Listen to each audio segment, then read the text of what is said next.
একটি জরুরি ঘোষণা, খুব মনোযোগ সহকারে এটি শুনবেন এবং সবাই শেয়ার করবেন।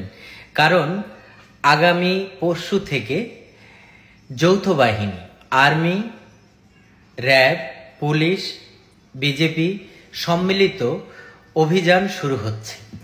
এই শুদ্ধি অভিযানে অবৈধ অস্ত্র তোলার পাশাপাশি সোশ্যাল মিডিয়াতে যারা নোংরা ভিডিও করছেন, যারা সামাজিক অবক্ষয় করছেন, গায়ের পোশাক খুলে ফেলে মেয়েরা ভিডিও করছেন, ছেলেরা আপত্তিকর ভিডিও করছেন, তাদের আইডিগুলো তো ব্যান্ড হবেই। যৌথ বাহিনীর অভিযানে তাদেরকেও শনাক্ত করার প্রক্রিয়া হাতে নেওয়া হয়েছে বলে আমরা বিশ্বস্ত সূত্রে জানতে পেরেছি। যারা টিকটক, ফেসবুক এবং ইউটিউবে নোংরা ভিডিও করছেন তাদের ঠিকানা শনাক্ত করা হচ্ছে।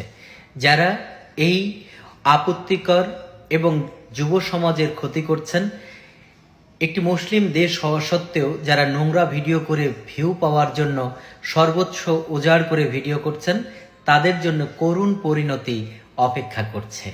ভিডিওটি সবাই শেয়ার করবেন। যাদের আইডিতে এরকম কোনো ভিডিও আছে তা দ্রুত ডিলিট করুন এবং আপনার আইডিতে ভালো সামাজিক ভিডিও ছাড়া নোংরা কোনো ভিডিও পেলে তার দায় একমাত্র আপনাকেই বহন করতে হবে। ভালো থাকুন, সুস্থ